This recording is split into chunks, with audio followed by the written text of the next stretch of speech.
Baik, saya akan sharekan materi. Perhatikan baik-baik ya.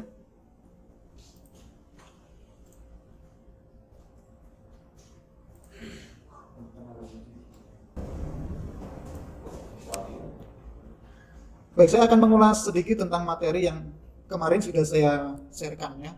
Kita sekarang belajar tentang keberagaman suku, agama, ras, dan antar golongan. Tetapi untuk pagi ini kita hanya mempelajari ini keberagaman sampai keberagaman agama saja ya, karena terlalu panjang nanti waktunya. Faktor penyebab keberagaman masyarakat Indonesia. Ya, kemarin kalian sudah membaca, mempelajari. Ini peta Indonesia. Kalian semua tahu lah ini peta Indonesia ya. Sumatera, Kalimantan, Sulawesi, Papua, di sini ada Nusa Tenggara, Bali, dan segala macamnya. Indonesia terdiri dari 34 provinsi. Banyak ya, dari Sabang sampai Merauke. Ya, ada 34 provinsi. Faktor penyebab keberagaman masyarakat Indonesia itu karena saking banyaknya wilayah kita, ya, yaitu yang pertama, letak strategis wilayah Indonesia. Letak strategis wilayah Indonesia ini menjadi faktor utama penyebab keberagaman masyarakat Indonesia. Kenapa letak strategisnya? Karena Indonesia itu diapit oleh Samudra Hindia dan Samudra Pasifik, serta benua Asia dan benua Australia. Nah, keuntungan Indonesia di sini, Indonesia menjadi jalur perdagangan internasional. Ada yang lewat sini, ada yang lewat sini, ada yang lewat sini ya. Tergantung mereka menemukan jalannya kemana, sehingga mereka singgah ke Indonesia. Itu letak strategisnya Indonesia. Karena kita terutama diapit oleh samudra ini. Ya, kalau dulu kan perdagangan itu melalui jalur laut. Jadi mereka melalui laut, udara belum ada pada waktu itu, sehingga inilah salah satu kelebihan Indonesia. Mereka singgah, datang ke sini, berdagang di negara kita, ya, di negara kita. Selain berdagang, mereka juga menyebarkan agama mereka, ya, menyebarkan agama mereka, dan tidak menutup kemungkinan mereka banyak yang tertarik dengan penduduk lokal sehingga melakukan pernikahan dengan penduduk lokal. Itu jadi faktor utama keberagaman masyarakat Indonesia. Lalu yang kedua, kondisi negara kepulauan. Secara jelas di sini banyak pulau di sini, ya, ribuan, termasuk yang kecil-kecil ini. Kalau pulau utamanya 1, 2, 3, 4, 5 pulau yang besar, tapi banyak ribuan. Di sini masih banyak pulau-pulau kecil ya di sini. Masing-masing pulau itu membentuk suatu budaya tradisi yang berbeda-beda. Walaupun pulau di Sumatera ini masih satu daratan, tetapi mereka mempunyai budaya, tradisi, bahasa yang berbeda-beda. Karena apa? Karena akses atau kondisi alam yang ada di sini berbeda-beda. Nanti lanjutnya ke sini. Nah, perbedaan kondisi alam. Kondisi alam yang ada di pegunungan akan berbeda dengan kondisi alam yang ada di pesisir. Fisik masyarakat yang ada di pegunungan pasti akan berbeda dengan fisik yang ada di daerah pantai atau di dataran rendah, pasti akan itu. Nah, itu membuat mereka, mentalitas mereka berbeda, pola pikir mereka berbeda, pola hidup berbeda ya. Lalu keadaan transportasi dan komunikasi. Transportasi misalnya, transportasi di kota dengan transportasi di desa itu cenderung berbeda ya. Kalau di kota, apalagi zaman sekarang melalui aplikasi online gitu cepat, aksesnya cepat. Berbeda dengan di desa atau apalagi di daerah pedalaman yang itu sangat sulit sinyal. Itu akan berbeda. Komunikasinya pun akan berbeda. Ya. Itu juga salah satu penyebab yang menjadi pola pikir. Mungkin masyarakat Indonesia, masyarakat di perkotaan itu lebih modern pola pikirnya dibanding masyarakat di pedesaan. Mungkin karena modernnya itu masyarakat perkotaan lebih cenderung cuek, tapi berbeda dengan masyarakat desa, pola pikirnya masih ada toleransi yang tinggi, lalu rasa persaudaraan yang kuat, kan gitu ya. Itu yang membedakan keberagaman juga. Lalu penerimaan masyarakat terhadap perubahan. Tidak semua masyarakat itu mudah menerima perubahan. Ya. Kalau masyarakat kota itu mungkin mudah menerima orang asing masuk ke wilayahnya, menerima budaya asing masuk ke wilayahnya, itu mungkin mudah. Tetapi kalau misalnya masyarakat pedesaan, pedalaman, itu sulit. Misalnya, di pedalaman Kalimantan atau di pedalaman Papua. Di pedalaman Papua masih banyak orang yang memakai pakaian adat Papua. Bahkan banyak yang tidak bisa berbahasa Indonesia. Begitu juga di pedalaman Kalimantan. Karena Kalimantan masih banyak hutan lindung dan segala macam, di Papua juga begitu, hutan lindung segala macam. Mereka benar-benar hidup berdasarkan di alam, karena mereka ini transportasi dan komunikasinya sangat sulit, sehingga mereka hanya berkomunikasi dengan kelompok mereka sendiri. Ya. Dan ketika ada perubahan dari luar, itu mereka sulit menerima. Karena apa? Mungkin pola pikirnya berbeda, bahasanya berbeda, kebiasaannya berbeda, sehingga mereka tidak mau mengubah budaya yang ada di situ. Itu faktor penyebab keberagaman masyarakat Indonesia. Lalu yang muncul utama adalah keberagaman suku. Suku bangsa sering disebut dengan etnik.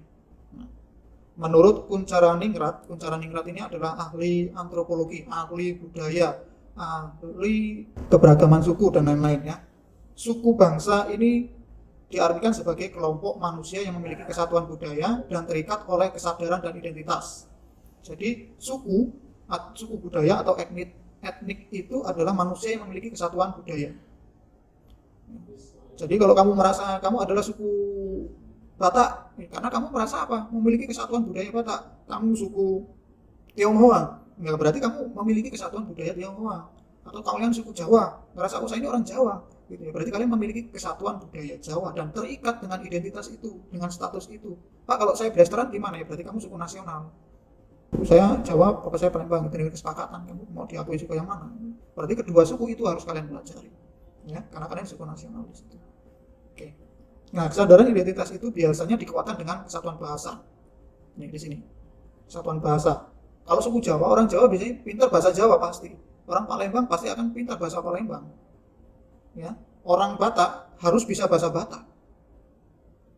Ya, jadi di sini kesatuan. Dan kita orang Indonesia ya harus bisa bahasa Indonesia.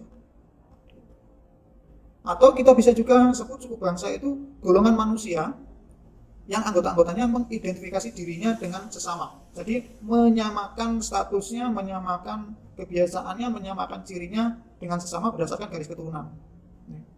Sama, hampir sama sebenarnya dengan ini pengertiannya. Ya, itu suku bangsa. Nah, biasanya suku bangsa itu ditandai dengan pengakuan orang lain akan ciri khas kelompok. Dari kesamaan budaya, bahasa, agama, biasanya perilaku dan ciri-ciri biologis. Dari tampilan saja, face wajah, biasanya kita sudah mengetahui bahwa kamu orang Tionghoa, kamu orang Jawa, kamu orang Batak, kamu orang Papua. Itu biasanya sudah terlihat di sini. Ya. Itu tentang keberagaman suku. Lalu kedua, tentang keberagaman kepercayaan, keberagaman agama. Di Indonesia memiliki 6 agama ya. 6 agama. Ada agama Islam, ada agama Kristen, Katolik, Hindu, Buddha, dan Konghucu. Oke. Nah, tahukah kalian mengapa Indonesia memiliki keberagaman agama? Kira-kira apa ya? Nah, tadi kembali ke faktor penyebab keberagaman tadi. Nah, kekayaan alam yang dimiliki Indonesia itu diperlukan bangsa lain. Hal ini membuat para pedagang bangsa lain banyak berdatangan. Selain berdagang, mereka juga menyebarkan ajaran agama. Nah, di sini yang tadi saya sampaikan. Selain mereka berdagang, mereka menyebarkan agama. Ya. Agama Hindu ini namanya Pura, tempat ibadah mereka ya. Dan agama Buddha, vihara, dibawa oleh bangsa India yang sudah lama berdagang dengan Indonesia. Jadi awal mula agama yang ada di Indonesia itu adalah Hindu dan Buddha. Ya. Dan Hindu termasuk agama tertua di dunia, ya, Hindu. Nah, dengan konsep berdagang, mereka menyebarkan agama di Indonesia. Kalau ajaran agama Islam itu dibawa oleh pedagang Gujarat dan Parsi sekitar abad ke-13. Mereka berdagang juga di situ. Nah, kalau agama Kristen Katolik dibawa oleh bangsa Eropa. Sedangkan Konghucu dibawa Cina. Nah, sebelum diakui Konghucu, ya, ini masih digabungkan dengan Buddha karena hampir mirip dengan Buddha walaupun berbeda ya, dari cara beribadah dan segala macam berbeda. Ya, tapi dulu belum diakui Konghucu, tapi setelah zamannya almarhum Presiden Gus Dur pada waktu itu Konghucu akhirnya diakui. Nah. Oke. Berbagai ajaran agama diterima oleh bangsa Indonesia karena masyarakat sudah mengenal kepercayaan animisme dan dinamisme. Jadi bangsa Indonesia itu dengan mudah menerima ajaran agama yang mereka dapat pada waktu itu karena sebelumnya masyarakat Indonesia itu cenderung sudah mengenal kepercayaan animisme dan dinamisme. Apa itu kepercayaan animisme dan dinamisme? Animisme itu adalah kepercayaan kepada roh nenek moyang. Ya, ini asal awal kita percaya kepada Tuhan. Karena pada prinsipnya masyarakat Indonesia itu mungkin kita sebut sekarang mistis gitu ya. Itu dulu sudah ada dari zaman sebelum agama masuk, masyarakat Indonesia itu sudah percaya kepada hal-hal mistis. Nah, ini muncul dari kalangan primitif. Ya. Kalangan primitif pada waktu itu yang belum mengenal teknologi, belum mengenal, masih hidupnya masih mengandalkan alam lah ya. Itu. Mereka sudah mengenal ini. Lalu dinamisme, pemujaan. Setelah mengenal, percaya kepada roh nenek moyang, memuja, ya, seperti pohon-pohon besar atau seperti yang masih membudaya di Pulau Jawa misalnya kepercayaan kepada Ratu Kidul segala macam itu kepercayaan di sini yang itu tidak bisa hilang walaupun agama mereka saat ini mungkin Islam, Kristen, Katolik, Hindu, Buddha, Konghucu, ya, tapi ini tidak bisa hilang terutama di masyarakat Jawa. Mungkin di daerah-daerah lain ada misalnya di Bali dan lain-lain itu atau di Papua, di Kalimantan. Ya. Walaupun saat ini mereka mempunyai status agama, tapi mereka cenderung tidak melupakan ini, ya, animisme dan dinamisme. Lalu agama mengajarkan kepada umatnya agar berbuat baik dan benar. Gak ada agama yang mengajarkan kamu harus membenci sesamamu, kamu harus menghina sesamamu yang tidak sama dengan agama kita, kamu harus membunuh apalagi sampai sana. Itu tidak pernah diajarkan oleh agama. Karena agama itu pada prinsipnya mengajarkan kepada umatnya berbuat baik dan benar. Kalau ada yang melakukan itu dan mempunyai status agama tertentu, berarti dia salah menerima saat belajar agama.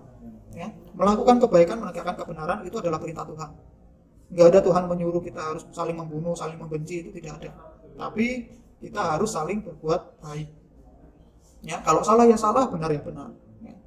Lalu kesadaran beragama merupakan perwujudan keyakinan manusia terhadap keberadaan Tuhan yang Maha Esa. Jadi kesadaran beragama itu merupakan perwujudan keyakinan manusia terhadap keberadaan Tuhan. Dan sampai saat ini kan kita tidak tahu Tuhan itu di mana, Tuhan itu seperti apa, tetapi dengan keberadaan agama mengajarkan kita bahwa kita itu wajib bersyukur kepada Tuhan karena kita ini adalah makhluk ciptaan Tuhan. Nah, sebagai pelajar, kalian wajib mempunyai sikap taat dalam beragama, yaitu menjalankan segala perintah ajaran agama, menjauhi semua larangan agama yang dianutnya. Jadi setiap agama itu pasti ada perintah dan larangan. Yang tujuannya adalah untuk kebaikan. Agama itu tercipta supaya keadaan itu tidak menjadi kacau. Ya, di situ. Supaya hidupnya lebih hukum, lebih terarah, itu tujuan agama itu. Ya. Lalu dalam pergaulan sehari-hari tentu kalian sering ya menjumpai keberagaman agama, baik di kalangan sekolah, di kalangan masyarakat, kalian pasti menjumpai keberagaman agama. Jangan pernah menganggap kita yang paling hebat, jangan pernah menganggap agama kita yang paling hebat atau agama kita sekalipun tinggal di komunitas agama mayoritas, misalnya agama paling banyak, jangan pernah menganggap itu karena semuanya sama di mata Tuhan. Adanya keberagaman tidak boleh menjadi penghambat untuk pergaulan. Setiap pelajar harus mengembangkan sikap toleran, sikap hormat, menghormati, dan bekerja sama antara pemeluk agama serta kepercayaan yang berbeda-beda sehingga terciptanya, terwujudnya kerukunan hidup. Ya. Jadi itu agama itu dibuat untuk membentuk manusia itu seperti ini, ya, menghormati, ya, terwujudnya kerukunan hidup. Itu supaya dengan adanya agama kita tahu bahwa apa yang kita lakukan itu salah atau benar, baik atau tidak tujuan agama itu. Dan nanti dampaknya ketika terjadi misalnya kita sudah dipanggil Tuhan gitu kan, dampaknya kemana? Ke surga atau ke neraka? Kan itu ajaran agama sebenarnya pada prinsipnya. Untuk menghadapi itu apakah kita masuk surga atau neraka, makanya selama ada di dunia ya kita harus berbuat apa, kan begitu ya, supaya tujuan kita mau kemana. Kalau kamu tujuannya ke neraka ya silahkan, tinggal kamu acak-acak aja setiap di jalan segala macam gitu ya, silahkan, nggak ada yang larang itu ya. Tapi kalau kamu tujuannya saya ingin masuk surga gitu ya, harus berbuat baik, harus saling mengasihi, saling menghormati dan lain-lain. Kalau mau masuk neraka mudah ya. Nggak usah diajari, nggak usah sekolah pun kamu bisa ya gitu. Thank you. Ya, sampai di sini. Baik, pembelajaran hari ini saya akhiri. Saya harap kalian tetap jaga kesehatan, banyak minum vitamin, virus itu tidak terlihat. Tetap jaga jarak, tetap cuci tangan, yang intinya jaga kesehatan. Saya akhiri, selamat pagi, sampai jumpa pertemuan berikutnya. Tuhan memberkati.